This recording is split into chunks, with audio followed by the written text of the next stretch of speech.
নমস্কার, আমি ডাক্তার Arup Chakraborty, chairman Kendel Trust. Kendel Trust প্রান্তিক এবং পিছিয়ে পড়া মানুষের জন্য কাজ করে। আমরা মূলত তিনটে বিষয়ের উপরে কাজ করি: স্বাস্থ্য, জীবিকা এবং পরিবেশ। গবেষণা, প্রশিক্ষণ এবং বিভিন্ন প্রকল্পের মাধ্যমে গ্রামের মানুষ, শহরের মানুষ, স্বাস্থ্যকর্মীদের কর্মদক্ষতা বৃদ্ধির জন্য এবং সচেতনতা বৃদ্ধির জন্য কাজ করে থাকি। আসুন আমরা সবাই মিলে সম্মিলিতভাবে কেন্ডেলের সঙ্গে সহযোগিতা করি এবং উন্নয়নের পথে এগিয়ে যাই।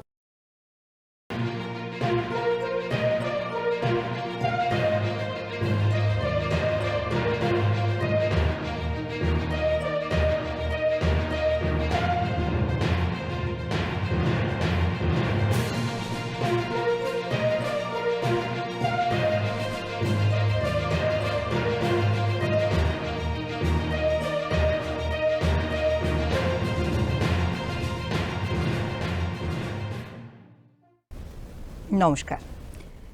ডিডি বাংলার বিশেষ অনুষ্ঠান নিজের স্বাস্থ্য নিজেই জানো, এই অনুষ্ঠানে আপনাদের সবাইকে স্বাগত জানাই। গলায় ব্যথা বা টনসিলের ব্যথা খুব সাধারণ একটা সমস্যা, কিন্তু এই সাধারণ সমস্যা খুব বাড়াবাড়ির সৃষ্টি হতে পারে বা করতে পারে যদি না আমরা যত্ন নিই বা ডাক্তারের কাছে যাই। কখন যাব ডাক্তারের কাছে, কখন এটা নিয়ে আমাদের সিরিয়াসলি ভাবতে হবে, এইটা নিয়েই আমরা আজকের অনুষ্ঠানে আলোচনা করব। আমাদের সঙ্গে রয়েছেন বিশিষ্ট ইএনটি সার্জন অধ্যাপক ডক্টর সুমন্ত কুমার দত্ত। নমস্কার ডাক্তার। প্রথমেই যেটা জানতে চাইবো সেটা হলো যে বাচ্চাদের গলা ব্যথা তো হতেই পারে, ঠান্ডা লেগেছে হয়তো, কিন্তু সেই গলা ব্যথা মানেই কি টনসিলের ব্যথা? না, গলা ব্যথা মানেই সবসময় টনসিলের ব্যথা নয়। বিভিন্ন রকম মুখগহ্বরের ঘা প্রদাহজনিত হতে পারে, ভিটামিন ডেফিসিয়েন্সির জন্য হতে পারে, যেমন অ্যাপথাস আলসার, খুব ছোট্ট সাধারণ একটা রোগ, যেখান থেকেও কিন্তু গলা ব্যথা, খেতে গেলে ব্যথা ভালোই কষ্ট দেয় বাচ্চাদেরকে। ছোট বাচ্চারা খেতে পারছে না, গলা ব্যথা বলছে মানেই টনসিলাইটিস হয়েছে, তা কিন্তু সবসময় নয়। অন্য বিভিন্ন কারণে গলায় ব্যথা হতে পারে টনসিলাইটিস ছাড়া। টনসিল কি? টনসিল মুখগহ্বরের মধ্যে, মুখের দুপাশে দুটো লিম্ফ গ্ল্যান্ড, লিম্ফয়েড টিস্যু, যেটা শরীরের রোগ প্রতিরোধ ক্ষমতার প্রথম সারির যোদ্ধা। এই টনসিলে বিভিন্ন রকম ইনফেক্টিভ ফোসাই, ইনফেক্টিভ মেটেরিয়াল, প্রদাহজনিত যে অসুবিধাগুলো সেগুলো আটকে যায় বলে আমাদের শরীরে বড় বড় রোগগুলোর থেকে আমরা বাঁচি। তাই বিভিন্ন রকম খাবার খেয়ে আমরা যদি কুলকুচি করে মুখ না ধুই, মুখ যদি পরিষ্কার না রাখি, মুখের স্বাস্থ্যের দিকে নজর না দিই, তাহলে ওই লিম্ফয়েড গ্ল্যান্ড মানে টনসিল, সেখানে খাবারের কণাগুলো জমে থাকবে, সেই খাবারের কণাগুলো পচতে থাকবে, পচে গিয়ে সেখান থেকে ইনফেকশন হবে। আচ্ছা, টনসিল এতটাই গুরুত্বপূর্ণ যে প্রথম সারির যোদ্ধা। আমরা যদি তাকে অবজ্ঞা করি, তাকে অবহেলা করি, তাহলে কিন্তু আমাদের আরো বড় বড় রোগগুলো অনেক তাড়াতাড়ি হবে। তো সেটাকে প্রতিহত করতে গিয়ে টনসিল নিজে ইনফেক্টেড হয়ে যায়, ওই খাবারের কণাগুলো জমে, সে আরও বড় হয়, সাইজে বড় হয়, ইনফেকশনজনিত অসুবিধার জন্যে গলায় ব্যথা হয়, যেটা আপনি জিজ্ঞেস করছিলেন যে গলা ব্যথা মানেই কি টনসিল। বহু কারণেই টনসিল বড় হতে পারে, ইনফেকশন তার একটা কারণ, সেই ইনফেকশন থেকেও গলা ব্যথা হয়। তার মানে প্রথমেই যেটা আমাদেরকে খেয়াল রাখতে হবে সেটা হলো বেসিক হাইজিন। মুখের স্বাস্থ্য তো ছেলেবেলার থেকে, আমাদের স্কুলে যাওয়ার সময় থেকে বা তারও আগের থেকে, বাড়িতে যখন প্রথম খাওয়া দাওয়া শেখাচ্ছেন বাবা মা, অভিভাবকরা, তখন থেকেই তো মুখের স্বাস্থ্যটা জরুরি। সেটা যদি আমরা বড় বয়সে ধরে না রাখি, ইগনোর করি, অনেক সময় আমরা খাবার খেয়ে কুলকুচি করি না ঠিক করে, খাবারের কণাগুলো জমে থাকছে, ওই শুরু অস্বাস্থ্যের ওই প্রথম ধাপ। কিন্তু সেই প্রথম ধাপের প্রথম সারির যোদ্ধা হচ্ছে টনসিল। আচ্ছা, এই ঠান্ডা জল খাওয়া বা ঠান্ডা পানীয় খাওয়া বা ঠান্ডা খাবার খাওয়া, এগুলো কি আমাদের ঠান্ডা খেলেই যে টনসিল ইনফেকশন হবে, টনসিলাইটিস হবে তা নয়, কিন্তু যার টনসিলাইটিসের প্রবণতা আছে, যার ওটা বেশি হয়, তাকে নিশ্চিতভাবেই এই খাবারের ওই ঠান্ডা জিনিসগুলো বাদ দিতে হবে। ফ্রিজ থেকে ঠান্ডা জল ঢক ঢক ঢক ঢক করে আমরা খেয়ে নিচ্ছি, বাইরে গরম থেকে ফিরে এসে ফ্রিজের ঠান্ডা জল ফ্রিজগুলো খেয়ে নিচ্ছি, খুব বাজে লক্ষণ, বাজে প্রবণতা। টনসিলাইটিস হওয়ার জন্য উপযুক্ত একটা মাধ্যম। পচা খাবারগুলো ওখানে রয়ে গেছে, সঙ্গে এই ঠান্ডাটা গেল, গিয়ে টনসিলাইটিস হলো। এবং সাধারণভাবে মানে অনেকের কি এই টেন্ডেন্সিটা থাকে, মানে সে হয়তো ঠান্ডা খাবার খাচ্ছে না, খুব সুস্থ স্বাভাবিক জীবনযাপন করছে, কিন্তু প্রবণতা আছে। মুখের স্বাস্থ্য ঠিকমতো মেনে চললেই যে টনসিলাইটিস হবে না তা নয়, কিন্তু কারুর এটা তো ইমিউন সিস্টেমের সঙ্গে রিলেটেড, ইমিউনিটি রিলেটেড, রোগ প্রতিরোধ ক্ষমতার সঙ্গে রিলেটেড। তো অন্য কোনো কারণে যদি ইমিউনিটি কম্প্রোমাইজড হয়, রোগ প্রতিরোধ ক্ষমতাটা কমে যায়, তাহলেও কিন্তু টনসিলাইটিস হওয়ার সম্ভাবনা থাকবে। মানে সেটা বারবার মুখ ধুয়ে পরিষ্কার করার পরেও, ঠান্ডা জল না খেয়েও হতে পারে। টনসিলাইটিস মানেই শুধু নোংরা খাবার খেতে হবে, খাবারের কণাগুলো লেগে থাকতে হবে তা নয়। ইমিউনিটি সিস্টেম যদি কম্প্রোমাইজড হয়, তারও কিন্তু টনসিলাইটিস হতে পারে, টনসিলের ব্যথা হতে পারে। কারণ কিছু কিছু মানুষের ক্ষেত্রে দেখেছি যে বারবার ব্যথা হচ্ছে, বারবার কষ্ট হচ্ছে, এবং তারা হয়তো বারবার কষ্ট হওয়ার কারণ দুটো হতে পারে। একটা, প্রথমবারের যে রোগটা বা যেটার জন্য হলো সেটা সারলো না, ঠিক করে রয়ে গেল, তো সেই আবার নতুন করে ফ্লেয়ার আপ করলো, সেটা হতে পারে। আর কারুর ক্ষেত্রে ওই রোগ প্রতিরোধ ক্ষমতাটা কম থাকার জন্য আবার ইনফেকশন হলো, সেটাই যদি বছরে বেশ কয়েকবার হতে থাকে ছোট বাচ্চার ক্ষেত্রে, 5 থেকে 7 বার প্রথম বছরে, দ্বিতীয় বছরে যদি সেটা 5 বার করে 2 বছর, বা 2 থেকে 3 বার 3 বছর ধরে হচ্ছে, তাহলে কিন্তু তার টনসিল অপারেশনের কথা ভাবতে হবে। তো সেটা যাতে না হয় তার জন্য কিছু কিছু প্রিভেন্টিভ মেজার্স নিতে হবে। তার একটা হচ্ছে মুখের স্বাস্থ্য ঠিকমতো মেনে চলা, দ্বিতীয় হচ্ছে ঠান্ডা পানীয়, ফ্রিজের জল এগুলো অ্যাভয়েড করা। আইসক্রিম আমরা যেটা বলি যে পেলে খাবেন, কিনে খাবেন না। কিনে খেতে গেলেই সংখ্যাটা বাড়তে থাকবে। পেলে খাওয়া মানে বিয়ে বাড়িতে কোথাও পেলাম, নেমন্তন্ন বাড়িতে পেলাম, পেলে খাবেন, একটু গরম হয়ে গেলে খাবেন। আর কোল্ড ড্রিঙ্কসের ব্যাপারে বলি যে ওটা বিষ, প্রথম ধাক্কায় ওটা বিষ, খাবেন না, কেউ খাবেন না, ছোটরা নয় বড়রা নয় কেউ। আর যদি খেতেই হয় তাহলে কোল্ড ড্রিঙ্কসটাকে ফুটিয়ে নিয়ে খান। কোল্ড ড্রিঙ্ক যদি ফুটিয়ে নিয়ে খান, ঠিক আছে, চলুন। স্যার এইটা তো অদ্ভুত কথা হলো। সোনার পাথর বাটি যেমন হয় না, সেই একই রকম ভাবে কোল্ড ড্রিঙ্ক ফুটিয়ে খাওয়া যায় না, কাজে বিষটা আমরা বর্জন করি, সার্বিকভাবে সবাই বিষটা বর্জন করি। এটা ফ্রিজের জল কিন্তু খেয়েই থাকি, অনেকেই খায়। অনেকেই। ফ্রিজের জল ডাইরেক্ট খাবেন না, মিশিয়ে নিন, মোটামুটি ভাবে একটু ঠান্ডা থাকলো সেই অবস্থায় খান, এই উপদেশ থাকবে। হ্যাঁ, কারণ গ্রীষ্মকালে একটা টেন্ডেন্সি থাকে আগে আমাদের কুঁজো ছিল, কলসি আমি ছিল, জিজ্ঞেস করতে ওই যাচ্ছিলাম। ঠান্ডা জলটা কিন্তু অনেক অনেক বেশি সুন্দর। স্বাস্থ্যকর এবং অনেক ফ্রিজের মিষ্টিও। জলের থেকে। কেন? ওটা রেখে দিয়ে অনেকক্ষণ, মানে হয়তো 12 ঘন্টা রেখে দিল বা 24 ঘন্টা পরে ঢেলে খাচ্ছে, তার যে ঠান্ডা ভাবটা, আর এই ফ্রিজ থেকে বের করা ঠান্ডা জল, প্রায় আইস কোল্ড ওয়াটার, দুটোকে শরীর মেনে নেওয়ার ক্ষেত্রে অনেক ফারাক আছে। যেমন একটা উদাহরণ দিয়ে ব্যাখ্যা করি, আমরা যদি গাড়ির থেকে নামি, এসি গাড়ি চিল হয়ে আছে, খুব ঠান্ডা, চশমা যারা পরে আছে, যেমন আমি, যেমন আপনি, এরা বেরোনোর পরেই পুরো চশমাটা ঝাপসা হয়ে যায়, খুলে নিতে হয়, আমরা বাধ্য হই। তো শরীরের ক্ষেত্রে তো অঙ্গ প্রত্যঙ্গগুলো আমরা খুলে গরম করতে পারছি না, তাহলে তাদের মতো করে কিন্তু তারা এফেক্টেড হচ্ছে, ক্ষতিগ্রস্ত হচ্ছে। এই জায়গাটায় আমাদের সতর্কতা খুব প্রয়োজন। ঠিকই। ইনফ্যাক্ট কুঁজো প্রসঙ্গ যখন এলোই, তখন বলি যে এখন আবার বাড়িতে অনেকেই কুঁজো বা মাটির বোতল এই সমস্ত ব্যবহার করছেন। ভালো, সেটা আমার মনে হয় পুরনো জিনিস তো ফিরেই আসে, হিস্ট্রি রিপিটস ইটসেলফ। একদমই তাই, এবং সেটা স্বাস্থ্যকর নিশ্চিতভাবে। তবে হ্যাঁ, কুঁজো যার মুখটা সরু, সেটাই জল জমিয়ে রাখছি অথচ পরিষ্কার করছি না, তা যদি হয়, তাতে কিন্তু শ্যাওলা পড়বে, ফাঙ্গাস জমবে, সেখান থেকে ব্যাকটেরিয়াল ইনফেকশন হয়, পেটের ইনফেকশন হবে। তার থেকে কলসিটা বেটার, যার মুখটা চওড়া, হাত দিয়ে পরিষ্কার করে নেওয়া যাবে। সবসময় ক্লিনিংটার দিকে আমাদের, পরিষ্কার পরিচ্ছন্নতার দিকে, যেমন মুখের স্বাস্থ্যের ক্ষেত্রেও পরিষ্কার পরিচ্ছন্নতা, টনসিল ইনফেকশন যাতে না হয়, একই রকম ভাবে ঠান্ডাকে অ্যাভয়েড করতে গিয়ে আবার পেটের ইনফেকশন, পেটের গন্ডগোল হোক শ্যাওলার থেকে, সেটাও ঠিক না। মানে ইউটেন্সিল বা বাসনপত্র কিছু হচ্ছে, সেগুলো আমরা পরিষ্কার পরিচ্ছন্ন রাখবো। অনেক সময় দেখা যায় বারবার জ্বর হচ্ছে, এই জ্বরটা কি টনসিলাইটিসের কারণে হতে পারে? বাচ্চাদের জ্বর তো ভাইরাল ইনফেকশন থেকেও হতে পারে, ব্যাকটেরিয়াল ইনফেকশন থেকেও হতে পারে, টনসিল থেকেও হতে পারে। ওই যে বললাম, গলা ব্যথা মানেই টনসিল বা টনসিলাইটিস তা নয়, জ্বরও নয়। কাজেই সেটা অভিজ্ঞ ডাক্তারবাবুর পরামর্শ নিয়ে দেখা উচিত, টনসিলাইটিস থেকেই হচ্ছে গলা ব্যথা, জ্বর কিনা, সেই অনুযায়ী চিকিৎসা করে। গলা ব্যথা মানেই টনসিল ধরে নিয়ে একটা অ্যান্টিবায়োটিক, তার একটা দুটো ডোজ খেয়ে নিলাম আমরা, সঠিক প্রবণতা নয়। করেই থাকি ওভার দ্য কাউন্টার, তাও নিচ্ছি, আবার বাড়িতে রাখা একটা অ্যান্টিবায়োটিক, হয়তো অ্যামক্সিসিলিন বা অগমেন্টিন বা যে কোনো একটা ওষুধ পেলাম আর খেয়ে নিলাম। এটা ঠিক নয়। একটা বা দুটো ট্যাবলেট খেয়ে অ্যান্টিবায়োটিক রেজিস্ট্যান্সটা আমরা বাড়িয়ে দিচ্ছি। এক্স্যাক্টলি, আমি এই প্রশ্নটাই আপনাকে করতে যাচ্ছিলাম। অনেকেই বারবার অ্যান্টিবায়োটিক খান এবং কোর্সটা কমপ্লিটও করলেন না, বা কমপ্লিট করে আবার ইমিডিয়েটলি একটা মানে একটা নির্দিষ্ট যদি গ্যাপ কোনো না বিশেষজ্ঞ দেখে পরামর্শ দেন এবং তিনি বোঝেন যে লাগবে, তাহলে খেতে হবে। আমি অনুরোধ করব অন্তত অভিভাবকরা নিজেরা যেন ওটা শুরু না করে দেন। মানে আগের প্রেসক্রিপশনে ছিল বলেই এবারে একই জিনিস হয়েছে এবং অ্যান্টিবায়োটিকই খেতে হবে, বা এই অন্য কারো প্রবণতাটা প্রেসক্রিপশনে অত্যন্ত ছিল বলে। অন্য কারোর প্রেসক্রিপশনে থাকলে সেটা যদি অ্যাপ্লাই করে তাহলে তো সেটা আরো অন্যায় হয়ে গেল। যার ক্ষেত্রে ঘটেছে তার প্রেসক্রিপশনটা রিপিট করলে তবু কিছু ভ্যালিডিটি থাকে।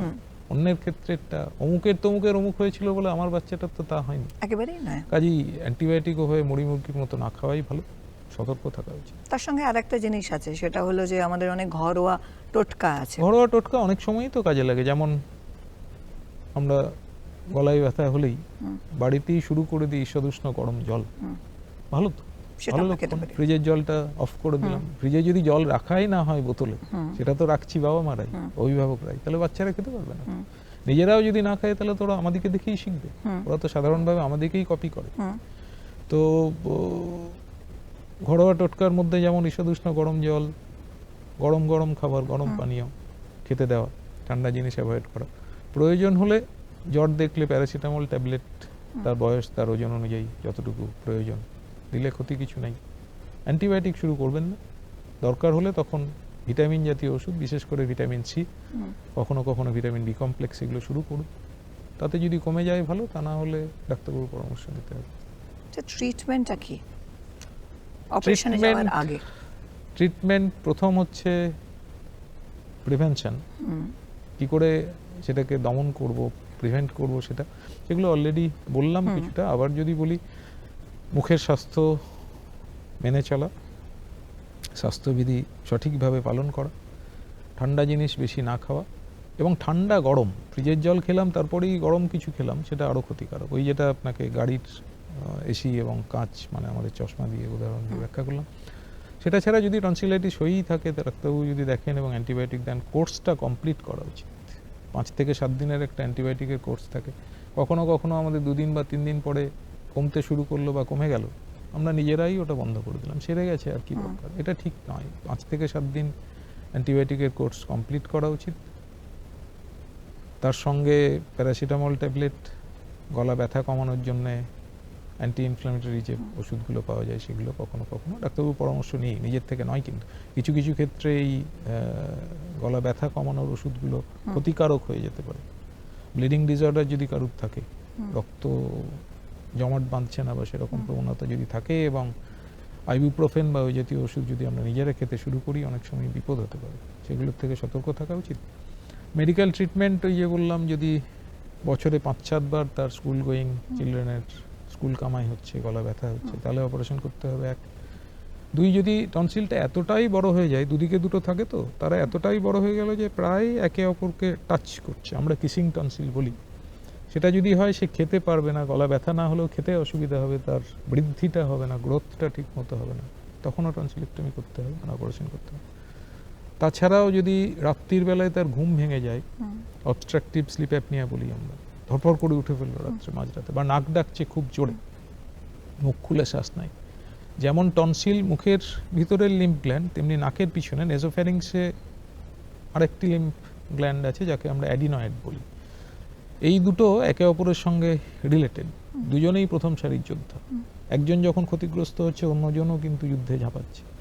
তো সেক্ষেত্রে দুটোই একসঙ্গে বড় হয়। অ্যাডিনোটনসিলের হাইপারট্রফি, মানে অ্যাডিনয়েড এবং টনসিল যদি বড় হয়, তখন নাক ডাকা, মুখ খুলে শ্বাস নেওয়া, এগুলো থাকে। এবং সেই অ্যাডিনয়েড যদি এতটা বড় হয়ে যায় যে তার পাশে ইউস্টেশিয়ান টিউব, যেটা দিয়ে নাক থেকে, মানে নাকের পিছন থেকে কানে হাওয়া যায় এবং আমাদের মিডল ইয়ারটা ভেন্টিলেটেড হয়, সেটা এফেক্টেড হলে, সেটা ক্ষতিগ্রস্ত হলে আমাদের কানে কম শোনা পর্যন্ত শুরু হতে পারে।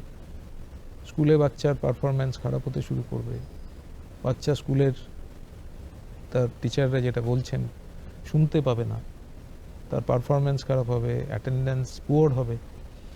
বাড়িতেও তার লক্ষণ পাওয়া যাবে। বাড়িতে বাবা মা একই কথা হয়তো বলছেন তাকে, যেটা শুনতে পাওয়া উচিত, সে শুনতে পাচ্ছে না।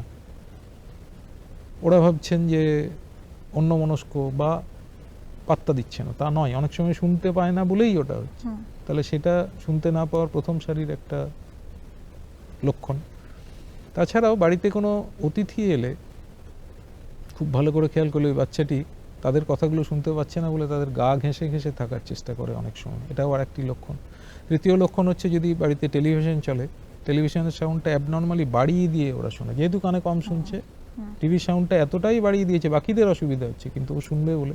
এগুলো সবই এই সব টনসিলাইটিস টনসিলাইটিসের সঙ্গে শুধু নয়, অ্যাডিনয়েড হাইপারট্রফি Hyper- যদি হয়, যে বললাম টনসিল এবং অ্যাডিনয়েড একে অপরের সঙ্গে ওতপ্রোতভাবে জড়িত, এবং ওই অ্যাডিনয়েড টনসিল দুটো একসঙ্গেও আমাদেরকে অপারেশন করতে হয় অনেক সময়। তাহলে টনসিল অপারেশনের মধ্যে যেমন টনসিলাইটিস বারবার হওয়াটা থাকছে, তেমনি অ্যাডিনোটনসিলার হাইপারট্রফি থাকছে, টনসিল অনেকটা বেড়ে যাওয়া থাকছে, তেমনি কখনো কখনো টনসিলে কিন্তু টিউমারও হতে পারে, আচ্ছা, এবং সেটা ছোট বাচ্চার ক্ষেত্রেও প্রযোজ্য।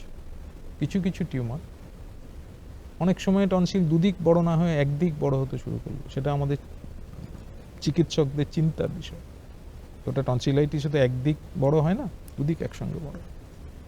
তো একদিক বড় হলে ওটা টিউমার কিনা বা খারাপ ধরনের কোনো টিউমার কিনা সেটা জানার জন্য অনেক সময় অপারেশন করতে হয়, সেটাও কিন্তু টনসিলেক্টমির একটা ইন্ডিকেশন।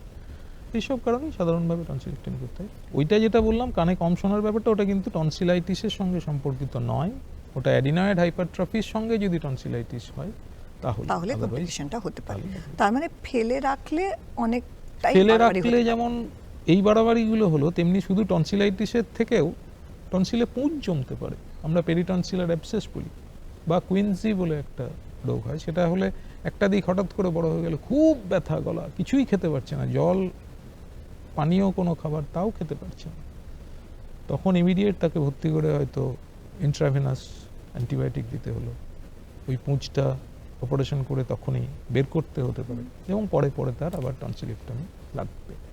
কাজে টনসিল যদি প্রথম থেকে আমরা সাবধান থাকি, প্রথমেই যদি নিজেরা চিকিৎসাটা বাড়াবাড়ি না করে ডাক্তারবাবুর পরামর্শ নিই, তাহলে কিন্তু ভবিষ্যতে ওই টনসিলাইটিস মেডিকেল ট্রিটমেন্টই সেরে যাওয়ার কথা।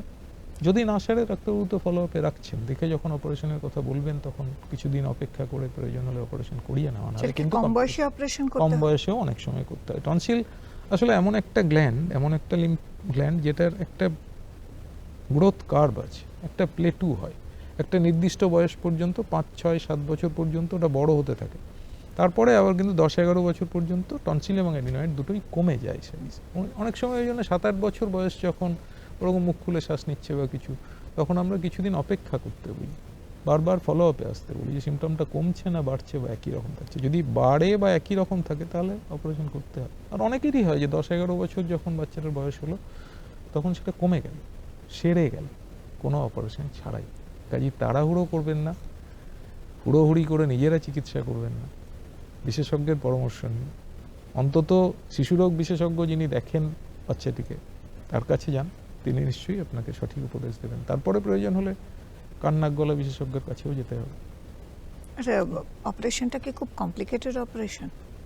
আজকের দিনে টনসিলেক্টমি কমপ্লিকেটেড অপারেশন Operation নয়, তবে অপারেশনটা তো অপারেশন, অজ্ঞান করতে হবে ছোট বাচ্চার ক্ষেত্রে, যেটা এক ফোঁটা রক্তও যদি মুখ থেকে বেরোয় মায়ের ক্ষেত্রে সেটা অত্যন্ত মানসিক চাপের ব্যাপার। কাজেই আমরা সবসময়ই চাইবো যাতে অপারেশন না হয় সেই মতো চলতে, কিন্তু কোনো প্রয়োজন হলে হাসপাতালে কি করে নিলে সম্ভব? হসপিটালেও সম্ভব, মানে সাধারণ সরকারি হাসপাতালেও সম্ভব, যে কোনো মেডিকেল কলেজ হাসপাতালে এটা আকছার হচ্ছে, সবসময়ই হয়। তাছাড়াও এখনকার জেলা হাসপাতাল, সুপার স্পেশালিটি হাসপাতাল, সেখানেও কান নাক গলা বিশেষজ্ঞরা আছেন এবং অপারেশন করেন। এটার জন্য যে সবসময় বড় কর্পোরেট কোনো হাসপাতালে যেতে হবে বা প্রাইভেট নার্সিংহোমেই করতে হবে তা নয়। তাহলে একদম শেষের দিকে পৌঁছে গেছি, যখন আরো একবার বলবো বিষয়গুলো দর্শক বন্ধুদের মনে করিয়ে দেওয়ার জন্য 4-5টা কি কি করবেন না। রুল অফ থাম্বের মতো 5টা জিনিসই বলবো। এক হচ্ছে টনসিল নিয়ে উপেক্ষা করবেন না। 2, উপেক্ষা না করা মানে গুরুত্ব দিতে দিতে এমন জায়গায় পৌঁছলো যে চিকিৎসাটাও নিজেরা শুরু করলাম, সেটা করবেন না।